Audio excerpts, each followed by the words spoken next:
decía que aunque parezca una cosa sencilla, o ahora, en este momento, tener en nuestras manos esta obra, realmente hizo falta que transcurrieran varios años.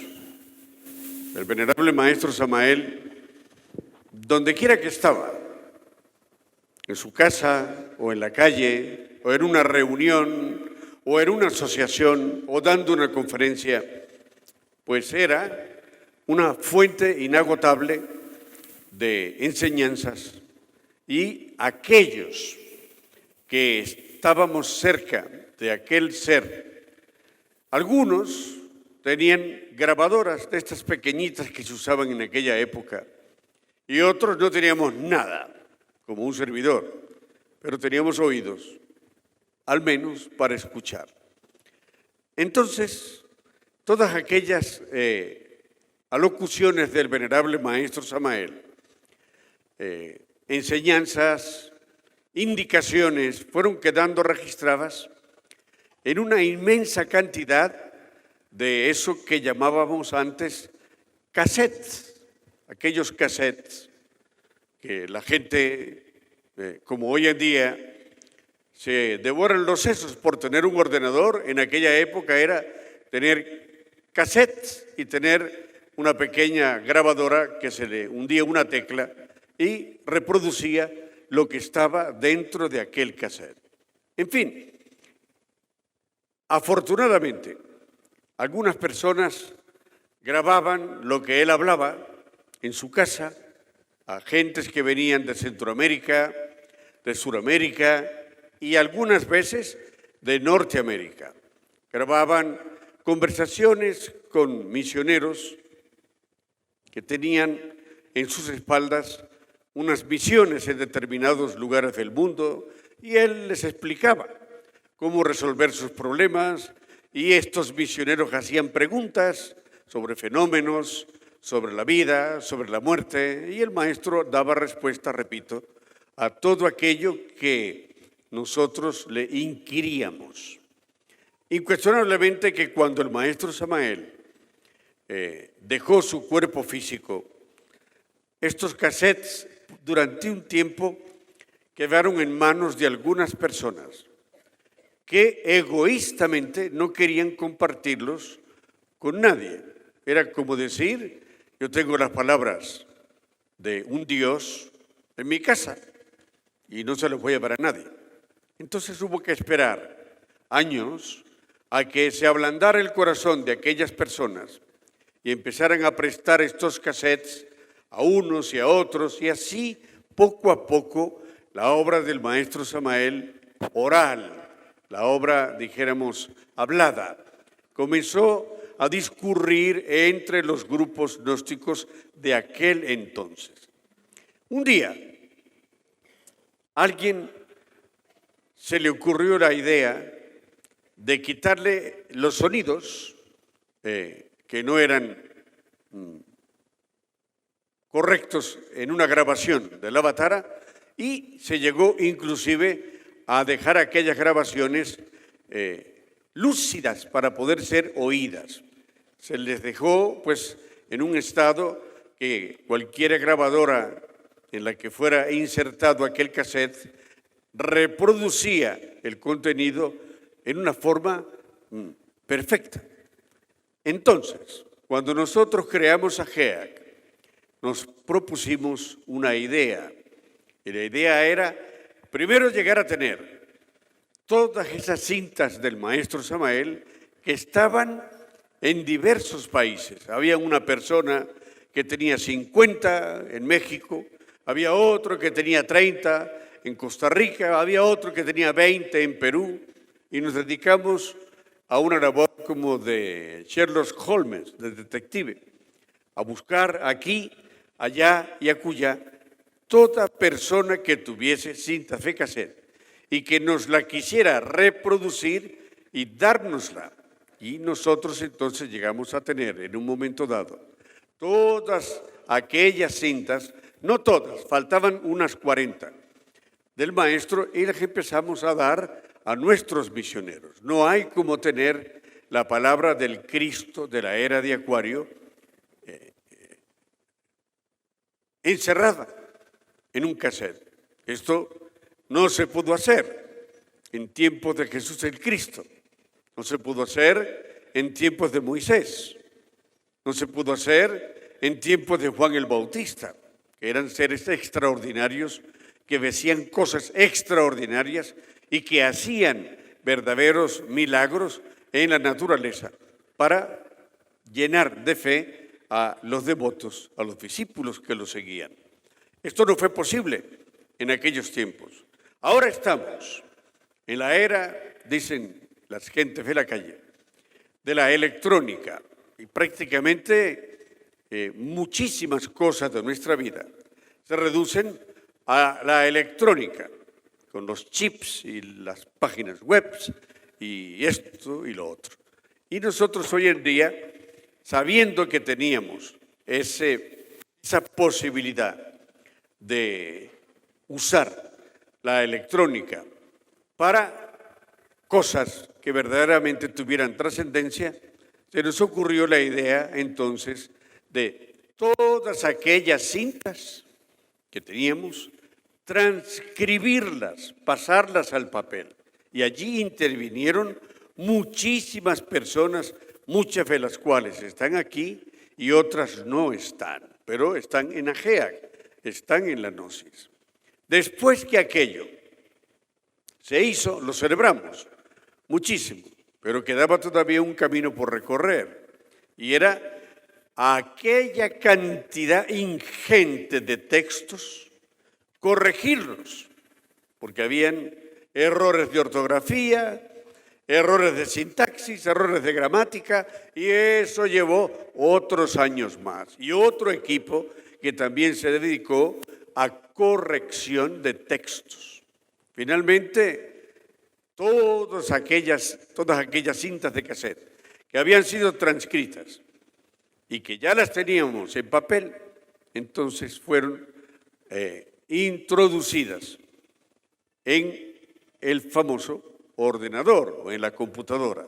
Eso fue indudablemente un trabajo de chinos, porque ahora no se trataba de tener la obra escrita, sino de hacer el formato en un ordenador que permitiese entonces que apareciera un libro. Estas enseñanzas, hermanos y hermanas, que están contenidas en lo que nosotros llamamos hoy el quinto evangelio, jamás han sido entregadas a la humanidad.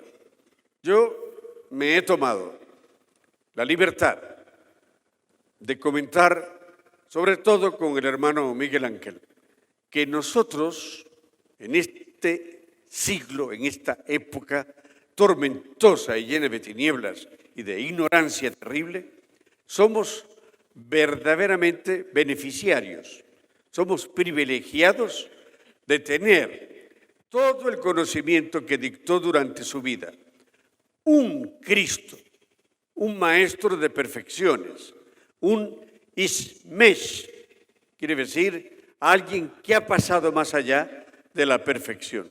Nosotros tuvimos o tenemos misteriosamente, inmerecidamente, en esta edad de tinieblas, esa obra para poder conocer los entresijos del camino que ese gran ser, nuestro bendito patriarca, nos quiso enseñar. En esta obra, mis hermanos y hermanas, no está cualquier cosa más de tipo ocultista, de tipo esotérico, de tipo metafísico, que también resulta interesante. Lo interesante de este llamado quinto evangelio es que aquí está sintetizada toda la sabiduría que compone lo que nosotros llamamos el camino hermético, que es lo que nosotros queremos vivir. Solamente el camino hermético puede llevarnos hasta las puertas de la mansión de nuestro Padre.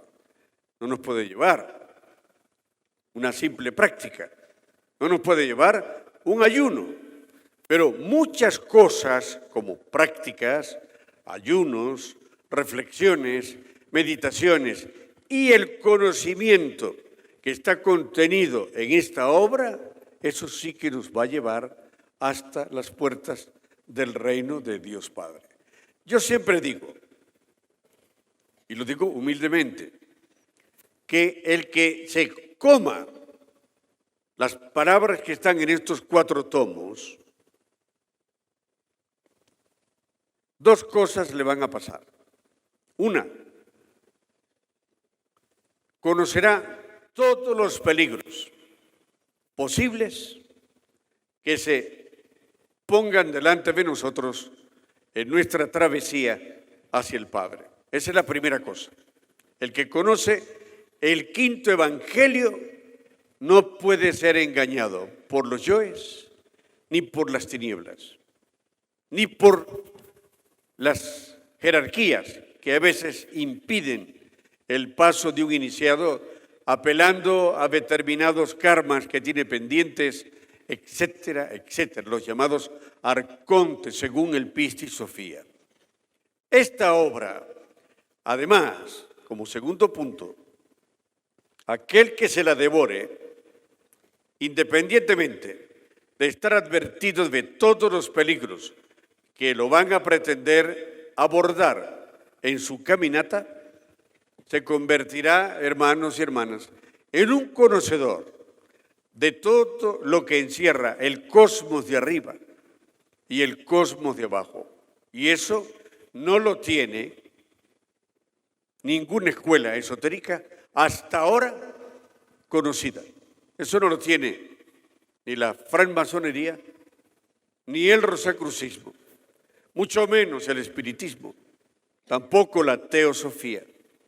No lo tiene tampoco la religión hindú, no lo tiene la religión católica, no lo tiene la religión ortodoxa, cristiana, no lo tiene tampoco el sufismo, ni el confucianismo del gran sabio Confucio, no lo tiene el taoísmo, el 5.º de los 7, el 5.º jinete del Apocalipsis, designado avatara de esta era de Acuario, se tomó la tarea, nada fácil, y por amor a esta humanidad, a los que estamos aquí, de arrancarle a la naturaleza, al cosmos, todos sus secretos. Y no fue egoísta. Quiso que todo el mundo sepa qué es Dios, quién es Dios, por qué Dios es diosas y que existen dioses y diosas, que es a Elohim y que es Elohim, etcétera, etcétera, etcétera. Con esta obra, hermanos, creedme, en el nombre del Cristo os lo digo, el que la estudie hará un buen trabajo psicológico interior. El que no la conozca, con muy buenas intenciones que tenga, le van a meter la zancadilla, los agregados psicológicos, en un momento cualquiera. Aquí se nos advierte de las artimañas del yo, de toda el maquiavelismo que tiene esa entidad maligna compuesta por 10.000 agregados y que personifican a nuestros defectos y a nuestro ego animal. Aquí está escrito cómo tenemos que enfrentarlo, de qué manera, cuánto tiempo tenemos que estar enfrentando esa energía maligna, cómo la podemos destruir, dónde está el poder eléctrico para desintegrarla, etcétera. ¿Cuáles son los problemas de alguien que, conociendo la enseñanza, conociendo los 3 factores, aún tiene problemas? Pues aquí está la respuesta. ¿Por qué una persona, aunque practique los 3 factores, está estancado? Aquí la tendréis. Así que quiero deciros, en síntesis, que no se trata de una obra más. Se trata, repito, de las propias palabras que ese hombre Cristo, liberado, pronunció y que permitió a muchos de sus discípulos empezar a levantarse cuando le obedecían como Dios manda, como era correcto. Cuando esos discípulos, por falta de conocimiento acerca de sí mismos, empezaron a creerse que eran ellos los que estaban a veces operando un milagro y no el ser. Cuando empezaron a creer que la sabiduría que brotaba de sus labios era de ellos y no del ser.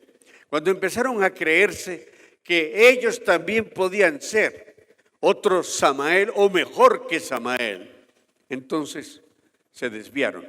Esa fue la jugada que les hizo el ego animal y se fueron por ramales que le salen al camino hermético, por los que es muy fácil extraviarse, perderse y no saber ya dónde se encuentra uno ubicado en un momento dado. Este camino, decía el venerable maestro Sivananda, está lleno de peligros por dentro y por fuera. Y no le faltaba ni un ápice de razón. Yo mismo, personalmente, les digo a ustedes que me he asombrado en muchas ocasiones de las cosas que pretenden sacarnos del camino, aun cuando ya tengamos la mitad del camino hecho. Me he asombrado y he dicho realmente, para mí mismo, claro está, cuando se dice que Satán es Satán y que realmente sabe muy bien, conoce muy bien la sabiduría del mal, es porque la he visto trabajándome desde adentro para intentar de alguna manera hacer que abandone el camino que lleva hasta el Padre. Yo quiero deciros también que Ageac, obediente a la voluntad póstuma de nuestro bendito patriarca Samael Aún Weor, no quiso ni querrá jamás hacer negocio con esta obra, con este tesoro. Y no lo vamos a hacer jamás, porque nosotros respetamos los desideratos de nuestro patriarca. Muchas gentes se enriquecieron con las obras del maestro Samael, pero tristemente tengo que deciros que el némesis del karma siempre alcanza a esos que se creen muy avispados y que creen tenerlas con ellos todas y que de todas se las saben todas. La mayoría de ellos terminó con enfermedades extrañas, muy dolorosas, o murieron misteriosamente y no pudieron enriquecerse con la palabra del Avatara.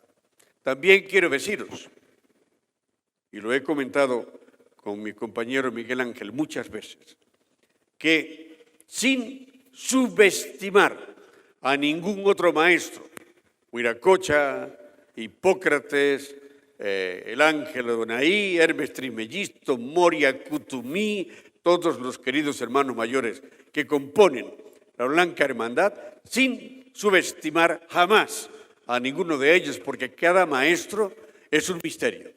Y él entrega su misterio. A eso vino y eso cumple. Bueno, pues el misterio que encerraba este gran ser, este hombre solar, esta entidad divina llamada Samael Aún Weor, era inmenso y lo hizo que brotara de sus entrañas y se plasmara físicamente, creando la gnosis, el conocimiento develador de las antiguas verdades y de todos los misterios de la vida y de la muerte, y no se lo quedó para sí mismo. Digo esto porque es interesante que sepáis que todo lo que está en el quinto evangelio y en las otras obras del maestro Samael, pero específicamente en esa obra, nunca tuvo permiso otro iniciado para comentarlo, para decirlo a la humanidad. La Logia Blanca no dio el permiso, ni en aquellos tiempos, ni ahora. Solo se lo dio al venerable maestro Samael Aún Weor. Por eso es el Avatara de la era de Acuario, El avatara, o para ser un avatara, no basta con ser maestro. Se necesita tener la experiencia de haber orientado otras humanidades, en otros Mahamambantaras, y se necesita tener el bodhisattva, que es la esencia de la luz dentro de un hombre solar. Sin tener el bodhisattva encarnado, es imposible hacer estas cosas. Y decía con mi compañero Miguel, que con todos mis respetos para Moisés, con todos mis respetos para Juan el Bautista, con todos mis respetos para todos los santos que existieron en los inicios del cristianismo y durante la Edad Media, con todos mis respetos para los maestros que en el siglo XIX y en el siglo XX se levantaron y se convirtieron en maestros, no en superhombres, pero sí en maestros. La obra del maestro Samael está por encima de lo que ellos hayan dicho y hecho. Repito, no subestimo a nadie. Ellos hicieron lo que pudieron. Ellos expresaron lo que el misterio de su ser les dictó. Pero hay misterios y misterios. Hay experiencia y experiencia. Y la experiencia que tenía y que tiene este bendito patriarca que afortunadamente todos tenemos es inmensa, os lo juro. Me ha tocado, por gracia divina, vivenciar internamente el alcance de su conocimiento y, sinceramente, como decimos en lenguaje común y corriente, me he quedado pasmao. Así dicen los andaluces. Los españoles decimos pasmados. Pero es así. Esto no tiene límite, no tiene fin la enseñanza de nuestro patriarca. Él está conectado ya, dijéramos, con lo absoluto o con el absoluto. Así pues, esas son las dos cosas que una persona toma cuando adquiere esta obra. Advertirse a sí mismo de todos los peligros para poder transitar sin detenerse ante nada. Y la otra es que adquiere una sabiduría que nunca antes fue expresada. Todas las incertidumbres que comienza a desarrollar o a tener cualquier persona que despierta lo que llamamos en estos estudios el fuego secreto, el fuego sagrado, todas las incertidumbres que empieza esa persona a vivenciar, aquí están respondidas. Yo creo que con esto no necesito hacerle más publicidad a esta obra sacratísima que nosotros hemos llamado tesoro de luz, porque es un tesoro. Ponernos a leer estas obras cada día, aunque sea 2 páginas, nos llena internamente el estómago espiritual. Como las gallinitas, que cada día picando un poquito, dice el proverbio popular, se llenan el buche, la barriguita de las gallinas. Pues nosotros somos polluelos de ese avatara. Y si cada día picamos un poquito de lo que está contenido aquí dentro, les aseguro que muchas cosas, van a cambiar en vuestras vidas, a nivel psicológico, moral, espiritual y también material. Esta obra lleva una camisa. La camisa es lo que protege pues, al propio tomo. Es parte del arte con el que hoy se hacen estas obras. Tiene la foto de nuestro patriarca aquí en la solapa, aquí, y lleva, como siempre, un comentario. Pero lo más grandioso es que está ilustrado de manera extraordinaria. Y aquí, en este detallito, que es un detallote, pues jugó un papel muy hermoso y muy digno de un aplauso, nuestra hermanita Anka Rednik, que es arquitecta.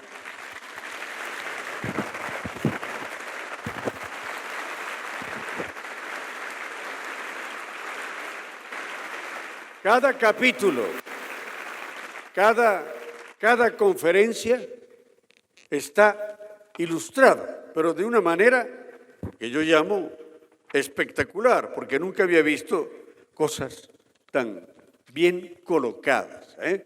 Y la ilustración va de acuerdo al título de la conferencia. O sea, que no se puede pedir más, ¿no? Pero como somos tan pedigüeños, siempre pediremos más, ¿eh?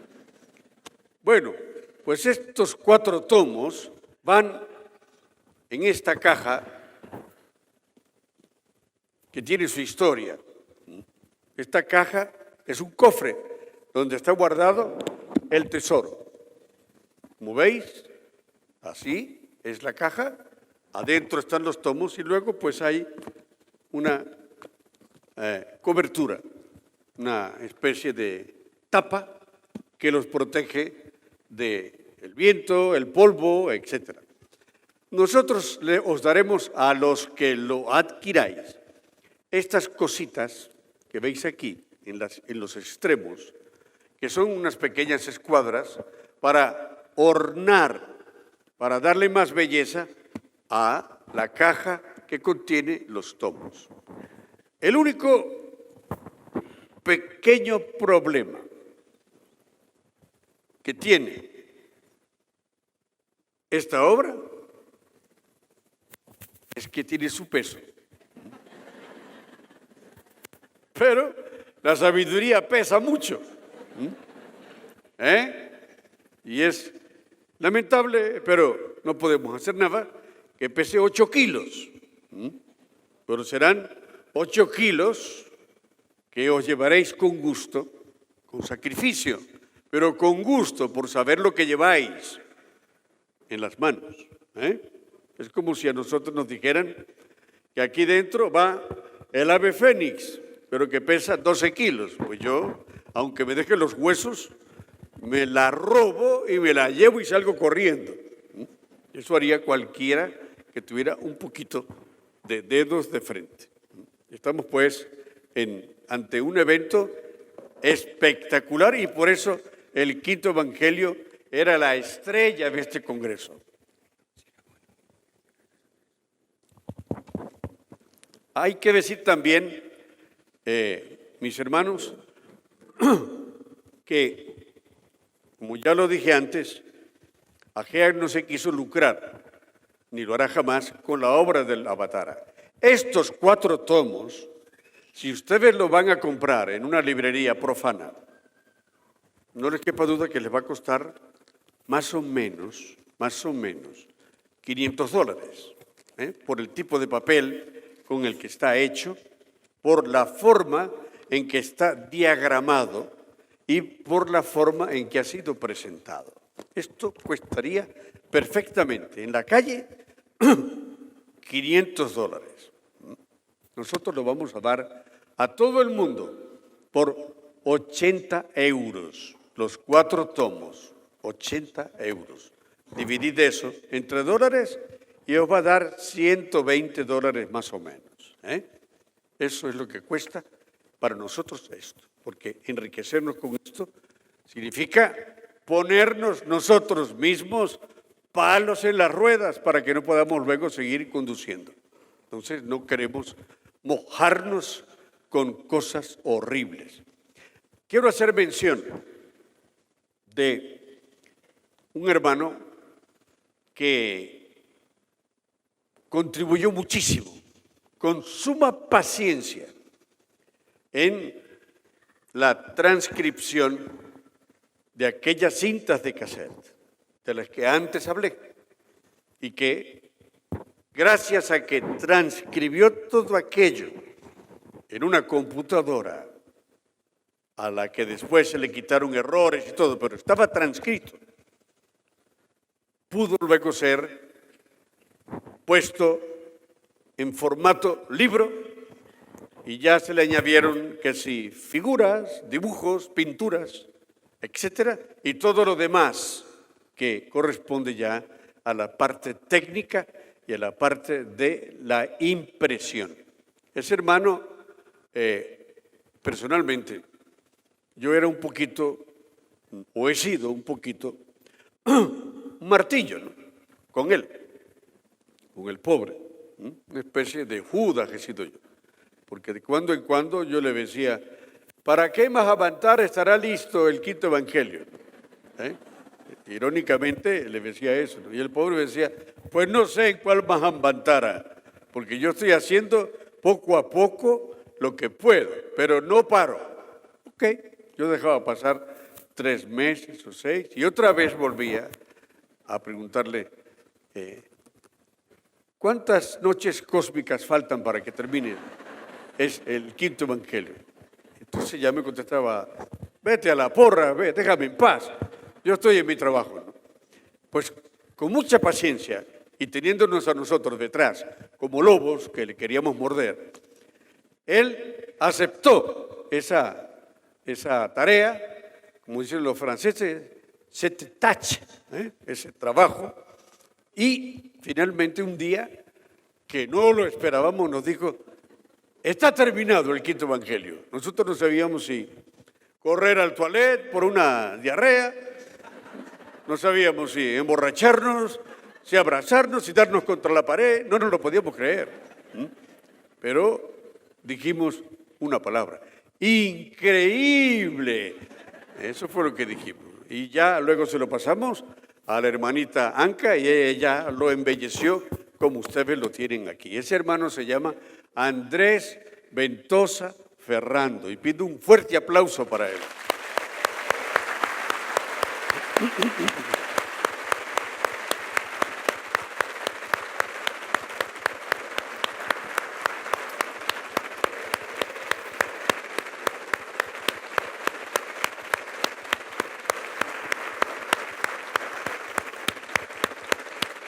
¡Hip, hip! ¡Hip, hip! ¡Hip, hip!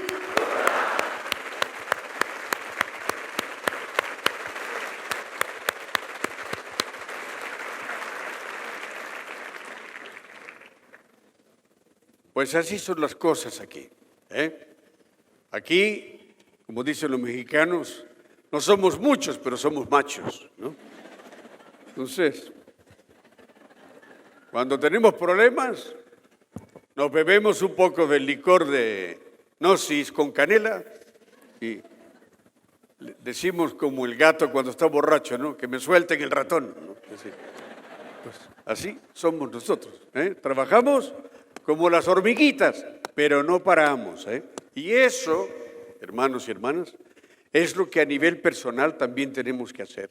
No cansarnos jamás, no cansarnos nunca de tallar y tallar y tallar y tallar la piedra de nuestra filosofía, nuestra piedra filosofal. No podemos parar. Aquí, segundos y minutos que se pierden pueden representar largos momentos de confusión, largos momentos de agonías innecesarias, largos momentos de estupidez que luego tenemos que pagar por orden de los tribunales del karma. Nosotros tenemos que ser constantes, firmes, como una roca de mucha profundidad, constantes, perseverantes y sobre todo pacientes. Por ahí hay un proverbio español que dice algo así como que Roma no se hizo en un día. No recuerdo ahora el proverbio. Pues igual, la autorrealización no se hace en un día, pero sí, cada día, trabajando un poquito más, y más, y más, y más, nuestra psicología lo conseguimos. Os doy testimonio de eso porque me ha tocado vivirlo. Algunas veces hago este comentario humildemente, simplemente para que veáis cómo son estas cosas internamente. Algunas veces yo mismo me preguntaba, ¿cómo estará mi trabajo? ¿Cómo está?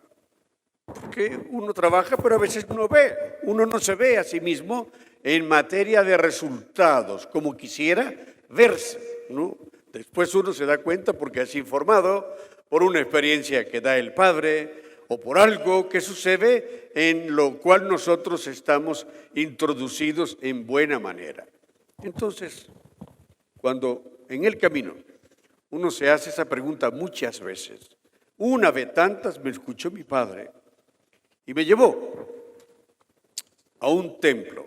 Estaba comenzando un servidor, estaba más allá de la mitad de la segunda montaña. Y entonces en aquel templo había unos obreros egipcios, mi real ser es egipcio, y estaban aquellos obreros como los que pintan los libros donde muestran a los constructores de las pirámides con una especie de toalla enrollada aquí abajo, el mandil, musculosos.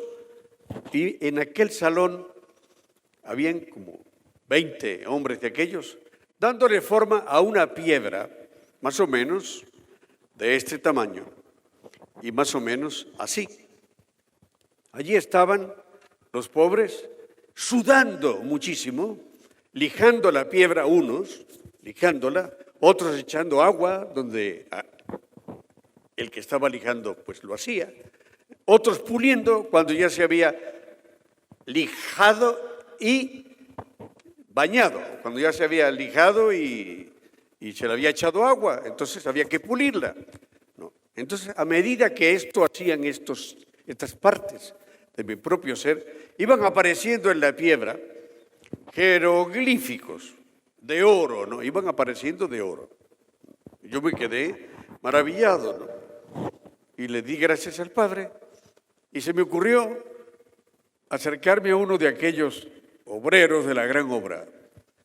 Y entonces le dije, tocándole el hombro, tenéis mucho trabajo, ¿verdad? Y me dijo, no tienes idea tú, me dijo, ¿no? Me lo dijo no airado, pero sí como, ¿en qué rollo nos has metido tú, no? Y eso me alegró mucho porque vi que lo que estaba haciendo no estaba desencaminado y es muy fácil que haya mucha incertidumbre cuando se coge el camino secreto. El camino secreto que nos ha dejado este gran ser es la vía directa. Él no dejó la vía nirvánica. La vía directa, ya lo dije antes, está llena de peligros por dentro y por fuera y es muy ardua. Y se necesita entonces muchísima paciencia, mucha tenacidad, mucha fe en el Padre, no dudar del Padre, no dudar de las jerarquías divinas y estar dispuestos siempre a padecimientos voluntarios y sacrificios conscientes. Ese es el camino, mis hermanos. Y para eso habéis venido aquí. Para eso os mandamos semanalmente un mensaje para estimularos vuestras teclas, para que reaccionen las partes del ser que cada uno de vosotros también tenéis y cada uno de vosotros también tienen que autorrealizar a esas partes del ser. Cada parte del ser toma su tiempo en llegar a conocer bien su oficio y a ejercerlo sin parar, porque ellos son incansables. Pero a nosotros nos toca, a nosotros, la esencia, nos toca ir y decirle a las partes del ser, oye, ayúdame por favor, un poquito más de trabajo. ¿Cómo lo hacemos? Con padecimientos voluntarios y con sacrificios conscientes y con muchas oraciones a la divinidad, a la gran ley, al ser, etc. Ese es nuestro trabajo y por eso estáis aquí. Nuestra invitación es para exhortaros y daros este mapa del camino para que trilléis esa senda, ese sendero que este gran ser nos ha mostrado sin cobrarnos absolutamente nada. La única paga que Él exige es que seamos fieles, fieles al ser, fieles a los preceptos éticos de la enseñanza, fieles a la logia blanca, y fieles a Él. En este camino, el que comienza a trillar el sendero hermético tiene que tener mucho cuidado con el orgullo místico y jamás permitir a la mente ni al yo creer o creerse que es Él el que está haciendo las cosas. Quien las hace por misericordia hacia nosotros es el Padre. Él sí sabe lo que hace y sabe cuándo, dónde y cómo tiene que meternos el hombro y darnos un empujón. Él lo puede todo, Él lo sabe todo, absolutamente todo, hermanos. Cuando lo digo así, no estoy exagerando en ningún modo. Por eso, claro, estúpidos seremos nosotros si creemos que el ser es alguien que anda por allí, siempre en las nubes, siempre por allá hablando con los angelitos y que en vacaciones viene a vernos de vez en cuando. No, el ser no es eso. Y les voy a decir con hechos personales, ¿no? A mí me gusta, siempre me ha gustado, tocar para dar testimonio. No es que sea Tomás, pero tengo un poquito de esa onda, ¿no? Entonces, en una ocasión, el maestro Samael nos invitó a todos a una excursión, a un bosque allí en Guadalajara. Él se recostó en un árbol y empezó a llamar a su real ser. Y cuando ya estaba dentro de él, dijo el maestro Samael, en estos instantes está dentro de mí mi real ser. Aquellos que estén enfermos, que se acerquen y serán curados. Allí habíamos unas 200 personas. Bueno, yo no estaba cerca del maestro, pero cuando oí aquello, tampoco estaba enfermo, tampoco. Como pude, me fui colando entre la gente muy delicadamente para no quitarle a nadie su lugar y que me fueran a pegar una buena. Entonces, cuando ya estuve más o menos a 6 metros del maestro, me arrodillé y despacito iba caminando de rodillas para hacerlo de manera disimulada. Mi propósito era llegar a un palmo del maestro Samael y lo conseguí. Entonces, cuando estaba allí y el maestro hacía sus curaciones y sus mantras y toda la cosa, yo me atreví a darle un beso al maestro en el hombro, ¿no? Y lo quise hacer rápido, ¿no? Entonces, cuando hice así, me llevé en la boca un corrientazo terrible, como cuando uno ha metido los dedos en el enchufe de las casas y se lleva un corrientazo que le estremece y lo quema. Bueno, a mí no me quemó, pero sí que me estremeció. Y dije, madre mía, aquí sí que es verdad que está alguien metido ahí.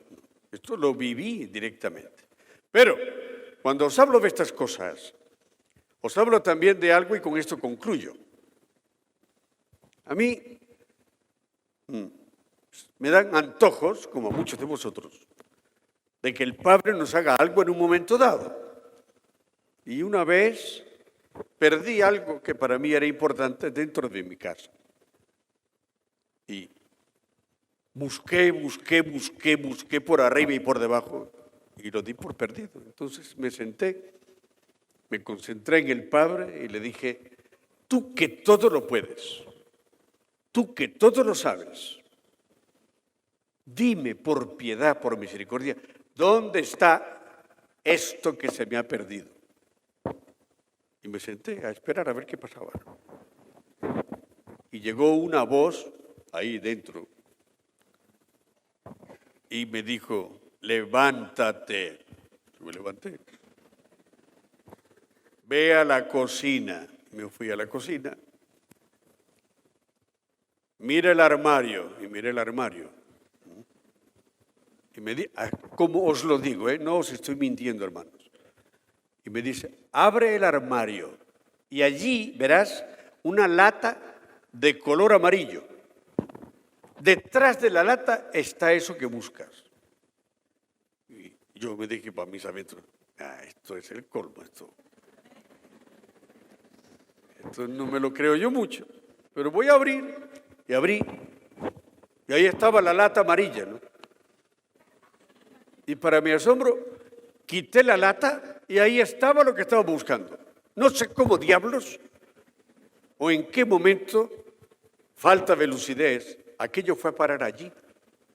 Pero cuando lo tuve entre las manos, me puse de rodillas y le dije, Dios mío, tú eres Dios, tú eres Dios. Y así como me has mostrado esto y me has dicho dónde está, me da vergüenza de todo lo que tú has estado viendo de mí durante siglos y en esta existencia en la que intento servirte. Me da mucha vergüenza.